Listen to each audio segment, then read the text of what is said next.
21 straight weeks at number 1. That's how long Black Sherif's Iron Boy sat on top of the Apple Music Ghana albums chart. And it became the first album by any Ghanaian artist to chart on both the American and the British Apple Music charts. Then here's the part worth an actual conversation. Since that album, 2 singles and no follow-up project. That's what we're breaking down on Ghana Songs TV. I'm Bride with Ro and Chine. This one is about how a Ghanaian artist builds a career that survives one enormous album. I'm Ro, and let's put the receipts down, because people use the word big very loosely.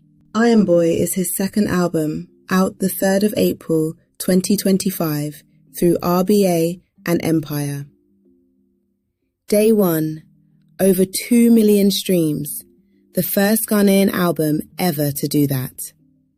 Number 6 on Spotify's UK Top Albums chart, number 10 on Billboard World Albums, and the stat everybody skips, number 5 on Nigeria's Top 100 Albums. Then the touring. Sold out rooms in New York, Los Angeles, Toronto, Amsterdam, Paris, and back-to-back sold-out nights at Shepherd's Bush in London. It closed with his homecoming show in Accra, Zama Disco, at the University of Ghana Sports Stadium. 30,000 people through the gate. And at the 27th Telecel Ghana Music Awards, he took 5, including Artiste of the Year, his second after 2023. So the honest question is, what is mechanically working here? Because he's talented is not an answer. Ghana is full of talented artists who never leave Ghana. 3 things stand out. First, producer continuity. Jokanana produced Kweku the Traveler, Soja, Konongo Zongo, Soma Obi, Top of the Morning, and both singles that came after Iron Boy. When one person shapes a sound that long, a listener in Hamburg recognizes a Black Sherif record in 4 seconds. That's worth more than a marketing budget. Second, distribution. Empire is why a Ghanaian drill and highlife record reaches an American chart at all. Most Ghanaian acts aren't plugged into anything like it. Third, the one I'd underline hardest, number 5 in Nigeria. Nigerian listeners are the toughest border in African music for a Ghanaian act to cross, and he crossed it sounding completely Ghanaian.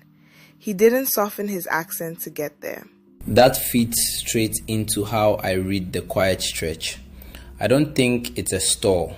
I think it's deliberate. His producer said on Hits FM's Daybreak Hits, quote, "I just submitted the new Black Hole project, so you guys should expect," end quote. The music exists. It's sitting with management. Meanwhile, Popstar arrived in March, Swagger at the end of May, and the Sun Swagger tour ran through New York, Toronto, and Amsterdam. That's an artist converting an album's audience into ticket buyers before asking them to stream anything new. Touring money is real money. Streaming money at his level is a scoreboard. I'm less comfortable with it, and the gap is why. Iron Boy peaked in 2025, and attention now has a half-life of about 6 weeks. 2 singles across a full year isn't a rollout. It's a holding pattern. You can be the biggest artist in Ghana and quietly shrinking abroad at the same time, and trophies won't warn you, because awards only look backwards. Fair. Though what he's protecting is the hardest thing to rebuild. Rush a 3rd album to feed the algorithm and land thin, and that cost him more than a quiet year does.